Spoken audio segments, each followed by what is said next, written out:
These are kurde. They're Buddhist prayer wheels. And on the outside of each of these, there's a Buddhist mantra written in Sanskrit. And on the inside, there are millions of prayers all written on strips of paper. What you do is you turn these wheels clockwise, which is also the direction that the sun travels. And in doing so, you're saying all the prayers simultaneously. And also, if you make a wish while you're turning these wheels, your wish will supposedly come true.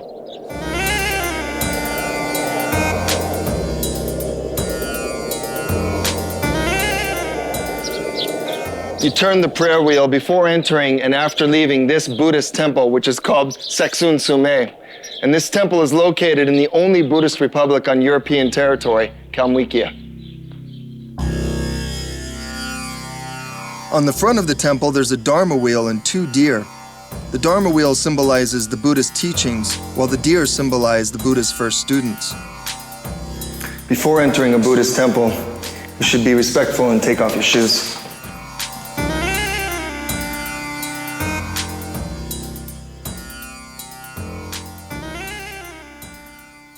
The portrait is of a familiar face. It's the Dalai Lama. And the reason why his portrait there is because the Kalmyks follow the Tibetan branch of Buddhism. In fact, it was the Dalai Lama who decided to build the temple here in this spot. The Dalai Lama visited Kalmykia for the first time in 1994, just as the revival of Buddhism here began. The Kalmyk converted to Buddhism some 4 centuries ago, but the Soviet period was particularly difficult as all religion was repressed. All of the Republic's old temples were destroyed and they weren't allowed to build any new ones. Until 1991, there wasn't a single Buddhist temple left in Kalmykia.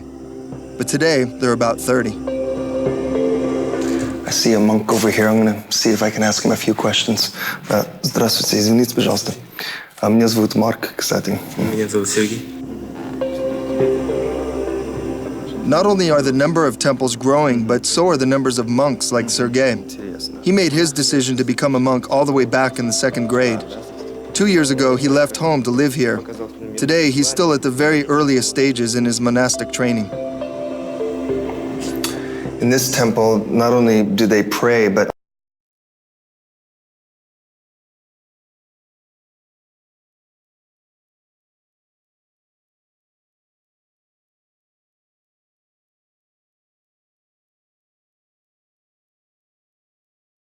on the 2nd floor, they also study and live here as well.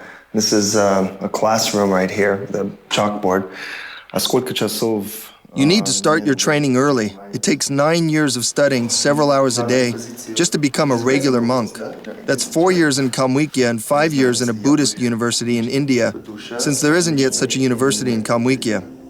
The first thing that they teach prospective monks is the Tibetan language, since most of the holy texts are written in it.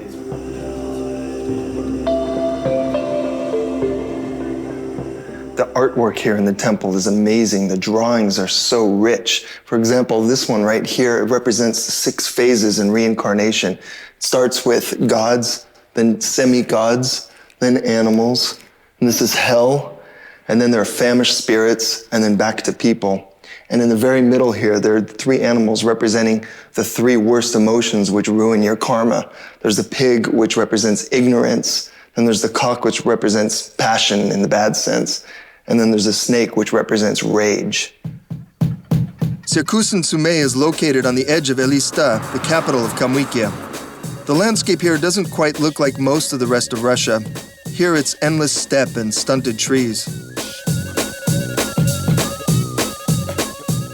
Since the Kalmyks were nomadic people, they didn't really build up too much in the way of cities. Elista, their capital, is rather small and young by Russian standards. Capital only has about 130, 140,000 people here. And where I am right here, this is the old part of the city. This is where it first started. So you can see most of the houses here are single-story dwellings. But if you go into the newer parts of the city, you'll see kind of typical Soviet bloc buildings. Elista's architecture is more interesting than most provincial towns, thanks to the Buddhist and Kalmyk influences. You'll find all sorts of interesting sculptures and statues, as well as bright pagodas. These are the sacred gates of Elista, and it's said that if you walk under them, you can wash away all of your sins. But there's a hitch. You have to have a completely clear mind and a clear conscience when you walk under them.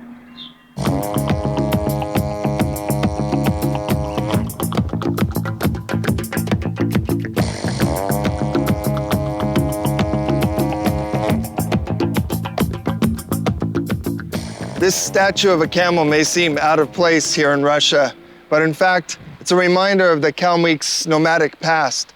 Now, the Kalmyks just came out to this part of Russia about 400 years ago, and until the Bolshevik Revolution in 1917, they maintained their old nomadic traditions.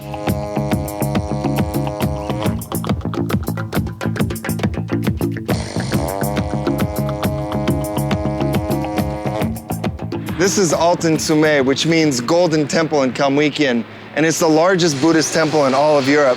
Now, it was just opened 6 months ago, but it's still not completed. Nevertheless, it's open for services and open to the public.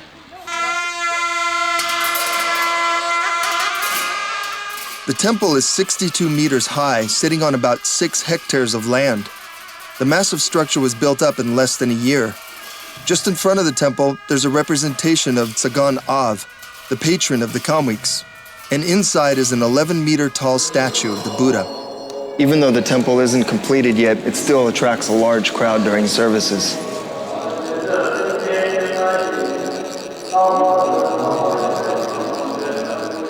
Right now in Altyn Sume, they're conducting a religious ritual. Tibetan monks are building a mandala for the Buddha Yamantaki. A mandala is a symbolic palace meticulously made out of colored sands. The palace is built for a god so that he will bless the place. Buddhists here believe that this mandala will improve Kalmykia's karma.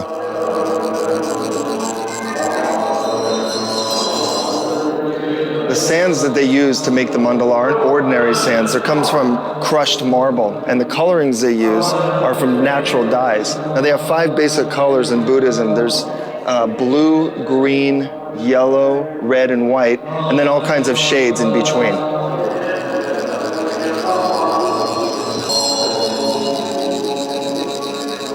Right now I'm with one of the monks who works in the mandala here. My name is Mark, by the way. Okay, my name is Damjo. Thank you for talking to me. Thanks for meeting me. How many days does it take to do this? 10 days. 10 days to make this design. Yeah. And then what happens? You destroy it, Yeah, right? destroy it.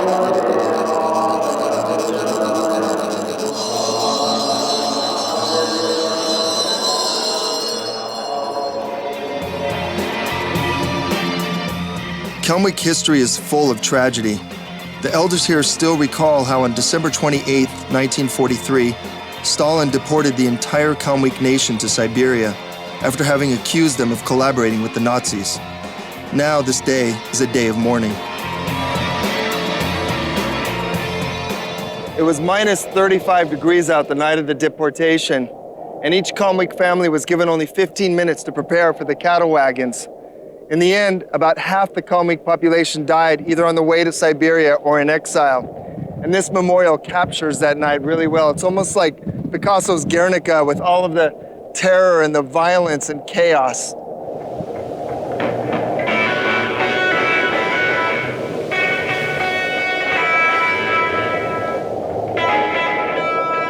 Here you can see a strip of railway line symbolizing the cattle wagons that they were shipped out on.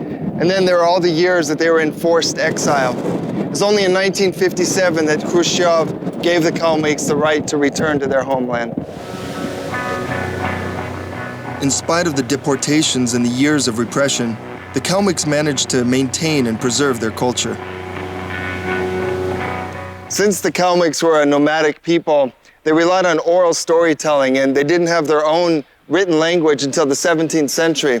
Their most famous oral epic is called the Jangar, and it's since been published in printed form, and also it's been staged for the theater.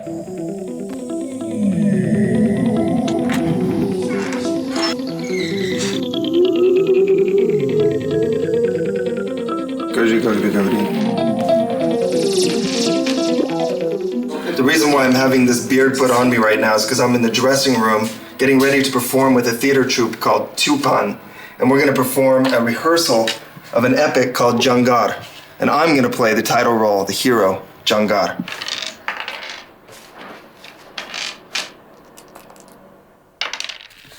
All right, let's get Jangaring. I'm ready to terrorize.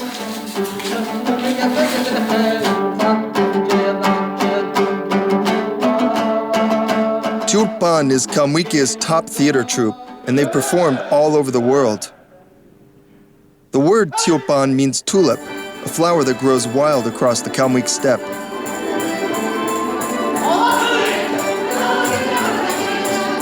The Jangar is like a lot of epics. Really, it's a collection of small stories and songs, and it's about Jangar who rules over a magical kingdom, and they constantly have to fight off enemies, particularly a breed of demons.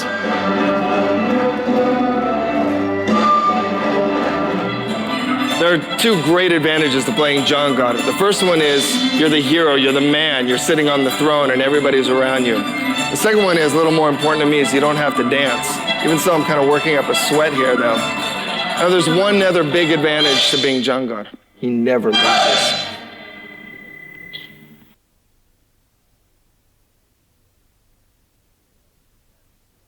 When it comes to chess, no country in the world compares to Russia or the Soviet Union.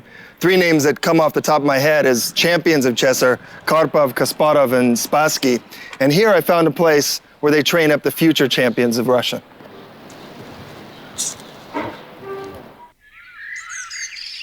Kalmykia hasn't yet produced a world champion, but there's a serious chess craze in this republic.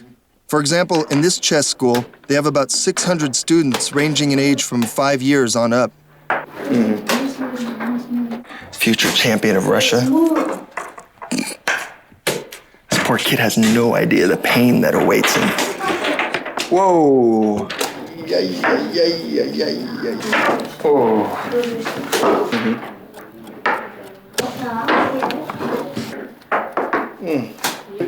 Retreat! Retreat!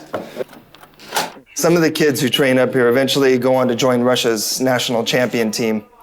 But even a 10-year-old like Aslan can humiliate me so badly that everyone around is just laughing at me. This is really horrible. All I can do at this point is surrender the way that they used to do, which is just dropping the king and saying, "You win, congratulations." Thank you.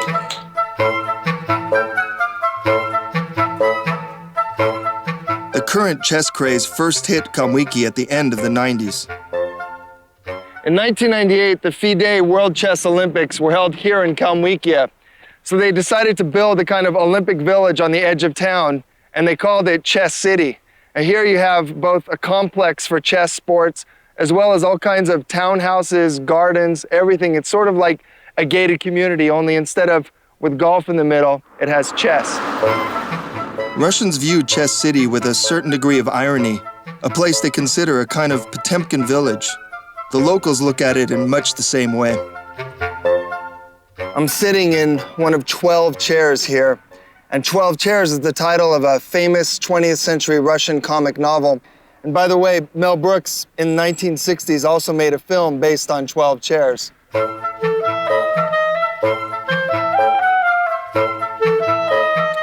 This is Osip Bandar. He's the main character, and he's a famous shyster from the Ilfin Petrov novel. The reason why this is relevant, the reason why he has a chess piece in his hand, is that one of the big shyster moves that he did was he tried to convince this small town in the middle of nowhere that he could turn them into the world capital of chess. And in reality, he's located just down the street from the real Chess City here in Elistab.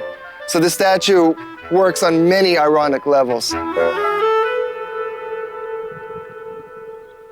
After the Chess Olympics, Chess City was turned into a sort of half hotel complex for tourists and half gated community. Here, people can buy their townhouses, fix them up, and they live by a kind of internal rules here. But you can also just be a tourist, come here, and rent a place for a night.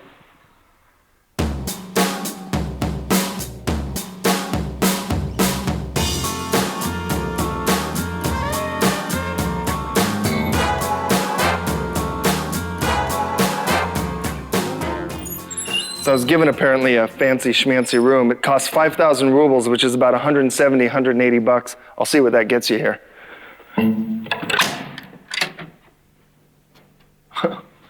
I guess I can see why they charge 5,000 rubles. This place is huge. Much more space than I need, but, well, what the heck, I'm not complaining.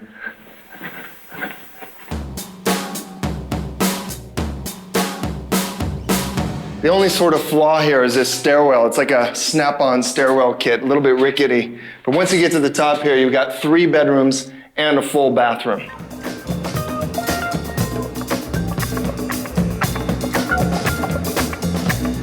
Kalmykia isn't a large region by Russian standards, just 75,000 square kilometers. The entire region is steppe, which in some places turns into desert. The economy is mostly livestock-based, mainly lamb. And it's from lamb that one of their most interesting local dishes come from, which they call kyur.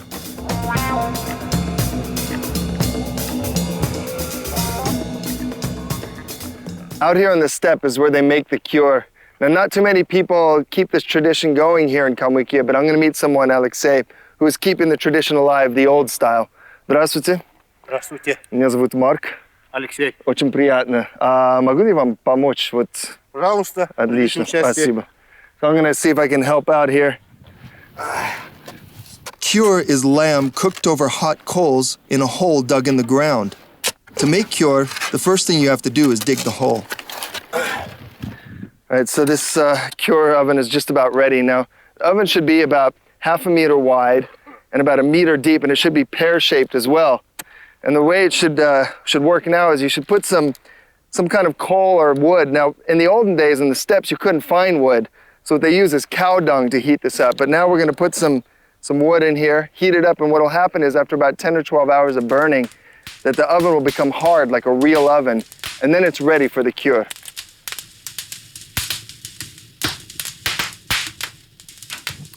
The way that you make the kyur is the first thing, you take the sheep's stomach, which is this, and it's like a big sack. And then you fillet all of the meat, put it into the sheep's stomach, and then put in the spices, which is really salt, pepper, and some laurel or bay leaf. Then you sew it up, put it into the oven, cook it, and then you're ready for some kyur meat.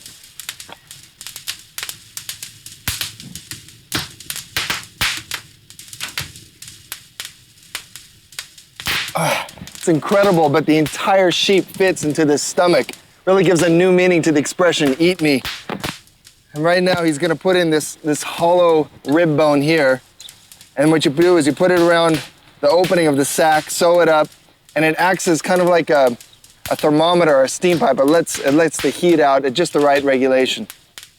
So now the kyur is ready, and Alexei is gonna put it into the oven in the pit in the ground on top of the burning hot wood coals. Put more hot wood coals on top of it, bury it, and then you let it cook for about 15, 16 hours, although it can stay there for about a day too, even sort of cooling off. Since it takes so long to cook, I had time to head out to the Kalmyk hinterlands.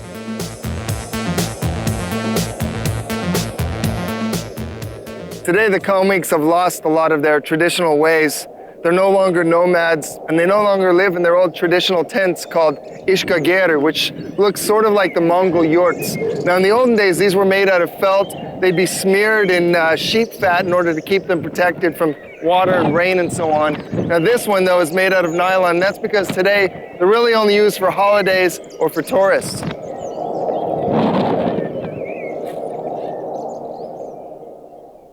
And the ishkager is pretty simple on the inside. You have a carpet here where people would sit around, a bed. Now this is kind of a fancier bed than you'd expect with the curtains and so on.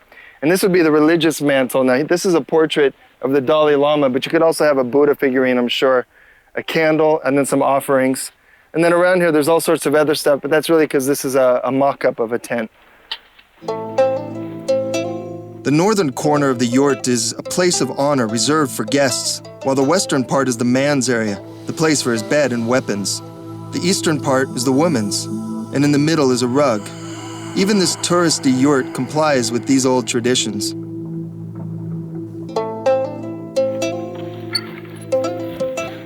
So I've seen some of the Kalmyk traditional ways, and now it's time to see a real living symbol of Kalmyk culture.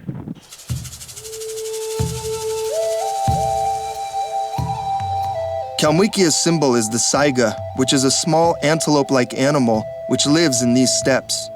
In recent times, the saiga population here has nearly been wiped out. 20 years ago, there were over 1 million saiga, and 3 years ago, only a few thousand remained. The main reason for their disappearance has been hunting and poaching. Today, the saiga is listed as an endangered species, and hunting it is illegal. Moreover, reservations have been set up to protect them. This pendant area here keeps in about 46 saigas in total. What they do here is they keep them here to study them, to help breed them, and also to show them off to the public and hopefully raise awareness. Now, some of the Saigars are looking at me a little bit nervously because they want to come closer to where I am here. And this is where the water and food are kept in this corner, but they're afraid of me. And given their recent experience with mankind, it's no wonder why.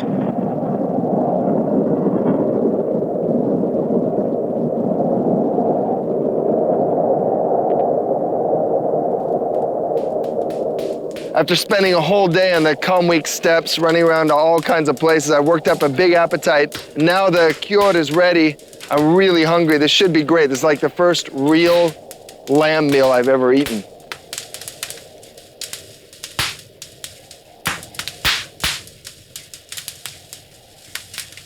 Согласно нашей калмыцкой традиции, прежде всего мы должны угостить гостя калмыцким чаем. Спасибо большое.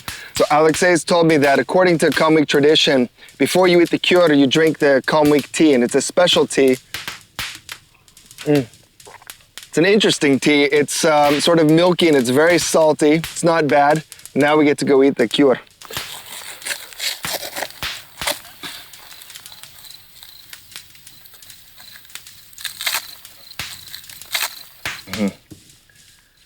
Oh, this looks good. Spasiba. You know, oh, it's great. When I grew up, my mother always used to cook lamb chops, all the time lamb chops. I mean, to be honest, I didn't like them that much. And I tell you, these are the best lamb chops I've ever eaten in my life. I'm really glad I came here. Kalmykia has a Buddhist soul, a mind for chest, and a stomach for great food. At least.